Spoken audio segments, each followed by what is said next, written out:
Hi viewers, నమస్కారం. నేను మీ సిరి. Welcome back to నిన్ను కోరి. ఈరోజు కథ ద డెవిల్ డాగ్, ఎపిసోడ్ 61. మీ మనసుకు నచ్చే అత్యంత అద్భుతమైన కథ. కథ నచ్చితే లైక్ చేయండి. ఈ కథ మీకు ఎలా అనిపించిందో మీ అభిప్రాయాన్ని తప్పకుండా కామెంట్ చేయండి.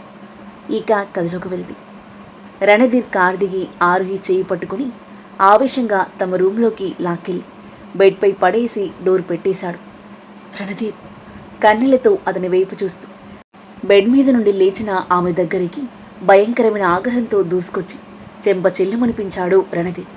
ఆ దెబ్బకి మళ్ళీ బెడ్పై పడిపోయింది ఆరుహి.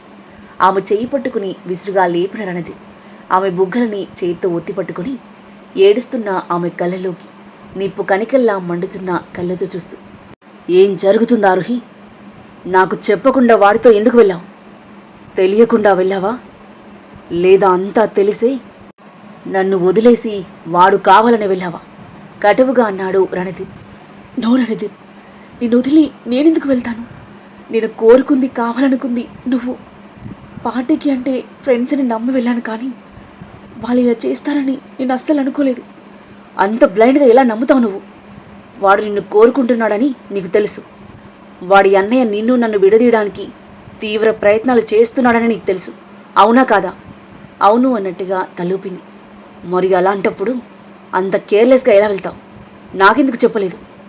నాకు చెప్పి ఉంటే పరిస్థితి ఇంత దూరం వచ్చేది కాదు కదా.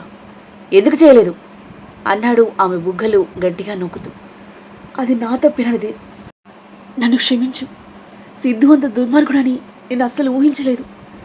ఫ్రెండ్స్ అందరూ ఫోర్స్ చేస్తుంటే పార్టీలో కాసేపు ఉండి వచ్చేద్దాం అనుకున్నాను. నీకు నాకన్నా పార్టీ ఎక్కువైందా? గట్టిగా అరిచాడు రణధీర్. అస్సలు కాదు, నాకు నువ్వే ఎక్కువ. ఎక్కువైతే నా పర్మిషన్ తీసుకునేదానివి. వాడి అన్నయ్య ఎలాంటి వారో తెలిసి కూడా నాకు ఇన్ఫార్మ్ చేయకుండా ఎలా వెళ్తావు? అరుడ్డా అని ఆమె చెంపను వదిలేసి, నేను రాకపోయి ఉంటే పరిస్థితి ఏమై ఉండేది అని అన్నాడు. ఆ ఊహను కూడా భరించలేకపోయింది ఆరుహి. ఏమయ్యేది? నా నరకం నుండి బయటపడి వాడితో పాటు జీవితాంతం స్వర్గ సుఖాల్లో తేలేదని. రణధీర్ మాటలు తూటాల్లా ఆమె గుండెను చీల్చుతున్నాయి. రణధీర్ ప్లీజ్ అలా మాట్లాడకు, బోరున విలపిస్తూ అంది. ఎలా మాట్లాడాలి మరి? ఎలా మాట్లాడాలి? వాళ్ళతో జాగ్రత్తగా ఉండు అని అంత క్లియర్గా చెప్పా కూడా how can you be so careless? ఎలా చెప్తే అర్థమవుతుంది నీకు? తను ప్లాన్ తెలుసుకోకపోయి ఉంటే ఆరుహి తనకి దూరమై ఉండేది అన్న ఊహను కూడా అతను తట్టుకోలేకపోతున్నాడు. అతని ప్రాణమే పోతున్నట్టుగా ఉంది. భయం, ఆవేదన, కోపం అతని మీద మోకంబడి దాడి చేస్తూ పిచ్చివాణ్ణి చేస్తుంటే ఆమెపై చూపించలేక పిడికిలి బిగించి బెడ్ రెస్ట్ కేసి గట్టిగా కొట్టాడు. అదిరిపడి చెవులు మూసుకొని పక్కకు తిరిగిన ఆరుహి క్షణం తరువాత తల తిప్పి అతని వైపు చూసింది బెదురుగా. చేతికి గాయమై బల్లున రక్తం చిందుతూ ఉంది. రణధీర్, యూర్ బ్లీడింగ్ అని అంటూ ఆరుహి చేయి పట్టుకోబోతుంటే తన చేయి నెట్టేసి, నా హ్యాండ్ బ్లీడ్ అవ్వడమే నీకు కనిపిస్తుంది. నా హార్ట్ బ్లీడ్ అవుతుంది ఇక్కడ. దీని సంగతి ఏంటి? అతని గుండెని చూపుడు వేలితో గుచ్చి చూపిస్తూ చెప్తుంటే గుండె మెలిపెట్టిన బాధ ఆరుహిలో. బెడ్ దిగి అతని గట్టిగా కౌగిలించుకుంది. నన్ను క్షమించడానికి వాళ్ళని నమ్మడం నా తప్పి. ఇంకోసారి ఇలాంటి తప్పు చేయను. జాగ్రత్తగా ఉంటాను. నాకు నీకన్నా ఎవరు ఎక్కువ కాదు. ఒకప్పుడు నీతో ఉండడం నరకంలా ఫీల్ అయ్యేదాన్ని, కానీ ఇప్పుడు కాదు. నేను వదిలి నేను ఉండలేను. నువ్వు నన్ను కాపాడకపోయి ఉంటే నేనే ప్రాణాలు తీసుకునేదాన్ని. అంతేకాని ఇంకో మగాడితో కలిసి బ్రతికుండలేను నేను. నా మనసులో, లైఫ్లో నీకు తప్ప మరెవరికి స్థానం లేదు. ప్లీజ్ ఫర్గివ్ మీ అని ఏడుస్తూ ఉంటే కోపంగా ఆమెను నెట్టేసి, యు డిజర్వ్ పనిష్మెంట్. తిండి లేకుండా ఒక రోజంతా ఇలాగే ఉండు అని కటువుగా చెప్పి ఆరుహి పిలుస్తున్నా పట్టించుకోకుండా డోర్ పెట్టేసి లాక్ వేశాడు. ఏడుస్తూ డోర్కి జారగిలబడింది ఆరుహి. రణధీర్ గార్డెన్లోకి వెళ్ళి సిగరెట్ వెలిగించుకుని స్మోక్ చేస్తూ అటూ ఇటూ తిరుగుతూ ఉన్నాడు, బగబగ మండుతున్న హృదయంతో. కాసేపటికి కారు లోపలికి దూసుకురావడంతో తల తిప్పి చూశాడు రణధీర్. రియాన్ కారు దిగి కంగారుగా పరిగెత్తుకుంటూ వచ్చాడు. అన్నయ్య, ఆర్ యు ఓకే? అతని పట్టుకుని గాబరాగా అడిగాడు. ఏమైందిరా? అది నేను అడగాలి. ఏమైందన్నయ్యా? ఆ పరీక్ష సిద్ధు మళ్ళీ ఏం చేశారు అని అంటూ అతను నుదుటిన చేతి గాయం గమనించి, ఈ దెబ్బలేంటి అన్నాడు బాధగా. అవి చిన్నవే కానీ విషయం నీకెవరు చెప్పారు అని అన్నాడు రణధీర్ మరో సిగరెట్ తీస్తూ. నువ్వు కాల్స్ లిఫ్ట్ చేయట్లేదని ఇమ్రాన్ చేస్తే చెప్పాడు. మన గార్డ్స్ అందరూ ఇన్వాల్వ్ అయ్యారంటే చాలా పెద్ద గొడవ అయి ఉంటుంది. ఏం జరిగింది? ఆ పరీక్షిత్ ఆరోహిని కిడ్నాప్ చేయించి వాడి తమ్ముడితో ఈ కంట్రీ నుండి ఎక్కడికో పంపించాలని ప్లాన్ చేశాడు అని జరిగింది మొత్తం క్లుప్తంగా చెప్పాడు రణధీర్. అంతా విన్న రియాన్ తీవ్రంగా షాక్ అయ్యాడు. మై గాడ్, ఆ బాస్టర్స్ అంతకు తెగించారా? వాళ్ళ ప్లాన్ వాళ్ళకి తిప్పికొట్టావు. Super punishment ఇచ్చావన్నయ్య. ఆ పరిస్థితి కానీ ఎందుకు వదిలేసావు? వాడికి పనిష్మెంట్ సరిపోదు. వాణ్ణిలా వదిలేస్తాను. అన్నింటికీ మూల కారణమే వాడు కదా. వాడి కోసం కూడా వండర్ఫుల్ సర్ప్రైజ్ రెడీగా ఉంది. టుమారో వరకు అందుతుంది అని అన్నాడు రణధీర్. థ్యాంక్ గాడ్, ఆరుహి సేఫ్గా ఉంది. అయినా నువ్వుండగా తనకేం జరుగుతుంది? ఎక్కడుంది తను అని అడిగాడు రియాన్. రూమ్లో లాక్ చేశాను. లాక్ చేసావా? ఎందుకు? నాకు చెప్పకుండా ఆ సిద్ధుగాడితో వెళ్ళినందుకు అన్నాడు మండిపోతూ. విస్తుపోయి చూశాడు రియాన్. తనకు తెలియదు కదన్నయ్య అలా జరుగుతుందని. పార్టీ అనగానే ఫ్రెండ్స్ అని నమ్మి వెళ్ళుంటుంది. తనకి తెలియాలనే చేస్తున్నాను అన్నాడు కఠినంగా. ఆరుహి ఇప్పటికే ఆ సంఘటన వల్ల చాలా సఫర్ అయి ఉంటుంది. మళ్ళీ నువ్వెందుకు తనని బాధపెడుతున్నావు? షీఈస్ వెరీ ఇన్నసెంట్ అన్నయ్య. ఆ బాస్టర్స్ ఎలాంటి వారో మనకు తెలుసు కానీ తనకు తెలియదు కదా. తనని బాధ పెట్టడం కరెక్ట్ కాదన్నయ్య. She don't deserve it. She deserve it.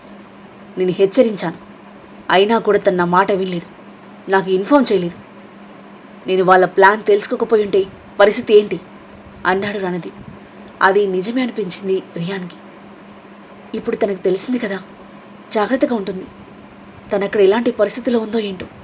Rayon వెళ్ళబోతుండే డోంట్ యు డేర్ రియాన్ ఆగ్రహంగా అరిచాడు రణధీర్. రియాన్ అడుగులు అక్కడే స్తంభించిపోయాయి. అన్నయ్య కోపం మొండితనం బాగా తెలిసిన వాడిలా ముందుకు కదలలేకపోయాడు. అసహనంగా వెనక్కి తిరిగి చూశాడు. తన గురించి నువ్వు వరి అవ్వాల్సిన అవసరం లేదు. I will manage. నువ్వు ఇంటికి వెళ్ళు అని అన్నాడు రణధీర్. నా వరి తన గురించే కాదనయ్యా, నీ గురించి కూడా. తనకేమైనా జరిగితే తనకన్నా నువ్వే ఎక్కువ బాధపడతావు. I know that. Take care of yourself and her. And ఈ స్మోకింగ్ తగ్గించు అని అన్నయ్య నోట్లో సిగార్ లాగి పడేసి అతని హక్ చేసుకుని వదిలి బాధగా ఇంటికి బయలుదేరాడు రియాన్. రణధీర్ చైర్లో కూర్చున్నాడు.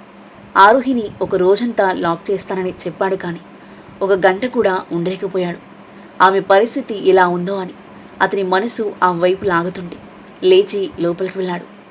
డోర్ ఓపెన్ చేసేసరికి డోర్ని ఆనుకుని కూర్చున్న ఆరుహి సైడ్కి పడిపోయింది. ఏడ్చి ఏడ్చి సొమ్మసిలి పడిపోయింది తను. రణధీర్ వెంటనే తన బెడ్పై పడుకోబెట్టి మొహంపై వాటర్ చల్లాడు. ఉలిక్కిపడి కళ్ళు తెరిచింది ఆరుహి. రణధీర్ రిలీఫ్గా బ్రీత్ తీసుకుంటూ టేబుల్పై ఉన్న బాటిల్ తీసుకుని గ్లాస్లో వాటర్ ఉంపి తనకి తాగించాడు. జరిగిన సంఘటన వల్ల ఫిజికల్గా మెంటల్గా చాలా డిస్టర్బ్ అయింది తను. తలంతా తిరుగుతున్నట్టుగా ఉండగా నీరసంగా చూస్తూ ఉంది. రణధీర్ వెంటనే డాక్టర్కి కాల్ చేశాడు. కాసేపటి ముందు వరకు తన మీద తీవ్ర ఆగ్రహంతో మండిపోయిన రణధీర్ ఇప్పుడు తన కోసం విలవిలలాడుతుంటే ఆరుహి అలాగే చూస్తుంది అతని వైపు. 5 మినిట్స్లో రీచ్ అయ్యాడు డాక్టర్. ఇంజెక్షన్ చేసి టాబ్లెట్స్ ఇచ్చి వెళ్ళిపోయాడు. పూర్ణతో ఫుడ్ తెప్పించి రణధీర్ ఆమెకు తినిపిస్తుంటే తినాలని లేకపోయినా అతని చూస్తూ సైలెంట్గా తినేసింది ఆరుహి. ప్లేట్ పక్కన పెట్టి టాబ్లెట్ తీసి ఆమెకు అందించాడు. మౌనంగా టాబ్లెట్స్ వేసుకున్న ఆరుహి రణధీర్ కళ్ళలోకి లోతుగా చూస్తూ, నాకు నొప్పిని కలిగించేది నువ్వే, మందు వేసేది నువ్వే, నా కోసం ఎందుకింతగా పరితపించిపోతున్నావు అని అడిగింది. రణధీర్ ఆరుహి కళ్ళలోకి చూశాడు. చెప్పు రణధీర్, ఎందుకు? నా పరిస్థితికి నా కళ్ళలో కంటే నీ కళ్ళలోనే బాధ నాకు ఎక్కువగా కనిపిస్తుంది. నేను కాకపోతే ఇంకొకరని ఎందుకు అనుకోవట్లేదు నువ్వు? నన్ను ఇంకెవరితో చూసినా తట్టుకోలేవు. ఇదంతా ఎందుకు రణధీర్? రణధీర్ కోపంగా ఆమె కళ్ళలోకి చూస్తూ ఎందుకంటే అని ఆగాడు. ఆరుహి ఊపిరి బిగబట్టి అతని సమాధానం కోసం ఆతృతగా ఎదురు చూస్తూ అతని మొహంలోకి చూస్తూ ఉంది. రణధీర్ మొహం పక్కకు తిప్పుకొని మళ్ళీ ఆరుహి వైపు చూసి ఎందుకంటే నేను నిన్ను ప్రేమిస్తున్నాను అని ఇన్నాళ్ళు మనసులో దాచుకున్న ప్రేమను ఎక్స్ప్రెస్ చేశాడు భావోద్వేగం నిండిన గొంతుతో. ఆ అమూల్యమైన మాటలు వినగానే ఆరుహి హృదయం మాటల్లో వర్ణించలేని సంతోషంతో ఉప్పొంగిపోయింది. కళ్ళ నుండి ఆనంద బాష్పాలు జలజలా రాలాయి. రణధీర్, నిజమా? అంది కన్ఫర్మ్ చేసుకోవడానికి. రణధీర్ ఆమె తలపై చేయి వేసి, నిజం, I really love you so much అని అన్నాడు. ఆరుహి సంతోషంగా నవ్వుతూ చేతులు చాచింది. రణధీర్ నీలి కళ్ళు కోపంతో కాకుండా ప్రేమతో నిండి ఉన్నాయి. ఆమె చేతిని పట్టుకుని తన దగ్గరికి లాక్కుని గాఢంగా కౌగిలించుకున్నాడు. భావోద్వేగంతో అతని కళ్ళు చెమ్మగిల్లాయి. ఆరుహి అతన్ని అంటిపెట్టుకుని ఏడుస్తూనే ఉంది. పేరులేని బంధంలో ఎన్నో ప్రశ్నలతో, సందిగ్ధాలతో, భయాలతో అడుగుపెట్టింది తను. ఇప్పుడు ఆ బంధానికి ప్రేమ అనే పేరు జోడైంది. తన ప్రశ్నలకు సమాధానం దొరికింది. సందిగ్ధాలు, భయాలు తొలగిపోయాయి. ఇన్నాళ్లుగా మోస్తున్న మనసులోని భారం దిగిపోయి ఎంతో తేలికగా అనిపించింది ఆరుహికి. ఆనందమంతా కన్నీళ్ల రూపంలో ప్రవహిస్తూ ఉంది. రణధీర్ ఆమె తల మీద చేయి వేసి ప్రేమగా నిమురుతూ ఉన్నాడు. వారి హృదయాలు ఏకలయగా కొట్టుకుంటూ కొత్త రాగాన్ని ఆలపిస్తున్నాయి. ఆరుహి వెనుదిరిగి రణధీర్ కళ్ళలోకి చూస్తూ, నువ్వు నాకు అబద్ధం చెప్పట్లేదు కదా? ఇదంతా నిజమే కదా అంది. రణధీర్ ఆమె చెంపల మీద కన్నీళ్లను తుడుస్తూ, ఈ రోజు వరకు నా ప్రవర్తన నీకు అర్థం కాలేదా అని అన్నాడు. అర్థమయ్యేలా బిహేవ్ చేశావా నువ్వు? కన్ఫ్యూషన్లో పడేశావు నన్ను. నీ మనసులో ఏముందో చెప్పకుండా ఎలా తెలుస్తుంది? ఇప్పుడు చెప్తాను విను. రణధీర్ ఆమె మొహాన్ని 2 చేతులతో పట్టుకుని ఆమె కళ్ళలోకి ప్రేమగా చూస్తూ, నిన్ను చూసేంతవరకు నా లైఫ్ అంతా శూన్యమే. గతం ఇచ్చిన గాయాలతో రాక్షసుడిగా మారిన నన్ను మనిషిని చేసావు నువ్వు. ప్రతి క్షణం నా మనసు నీకోసం ఆరట పడేటట్టు చేసుకున్నావు. ప్రేమంటే ద్వేషం నిండిన నా హార్ట్లో మళ్ళీ ప్రేమ పుట్టేలా చేశావు. ప్రతి క్షణం నువ్వే కావాలి అనిపిస్తుంది.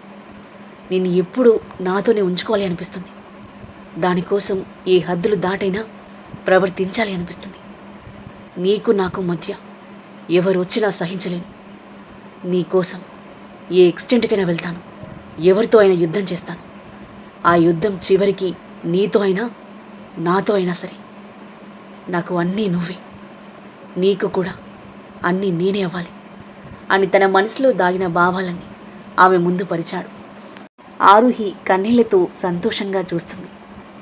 నువ్వు దూరమైతే నా గుండె తట్టుకోలేదు ఆరుహి. ఈరోజు నిన్న పరిస్థితిలో చూసి నేను ఎంత బాధపడ్డానో నువ్వు ఊహించలేవు.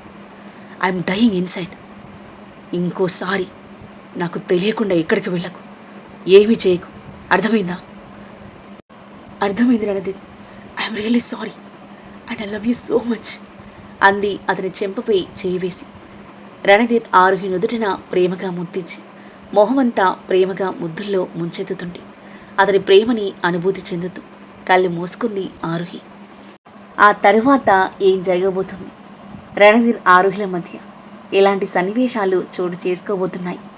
వారి కొత్త ప్రేమ ప్రయాణం ఎలా సాగబోతుంది? నిధి, రియాన్ల మధ్య ఏం జరగబోతుంది? రియాన్కి నిధిపై ప్రేమ మొదలవుతుందా? రణధీర్ పరీక్షిత్ కోసం ఎలాంటి సర్ప్రైజ్ ప్లాన్ చేశాడు? ఈ కథ ఏ మలుపు తీసుకోబోతుంది? అద్భుతమైన కథనంతో ఒక కందని మలుపులతో ఎంతో ఆసక్తికరంగా సాగి ఈ కథ యొక్క నెక్స్ట్ ఎపిసోడ్ కోసం మన నెక్స్ట్ వీడియో చూడండి. కథ నచ్చితే లైక్ చేయండి. ఈ కథ మీకు ఎలా అనిపించిందో మీ అభిప్రాయాన్ని తప్పకుండా కామెంట్ చేయండి. ఇంకా ఇలాంటి ఇంట్రెస్టింగ్ స్టోరీస్ కోసం మన ఛానల్ని సబ్స్క్రైబ్ చేయండి. Thank you for listening.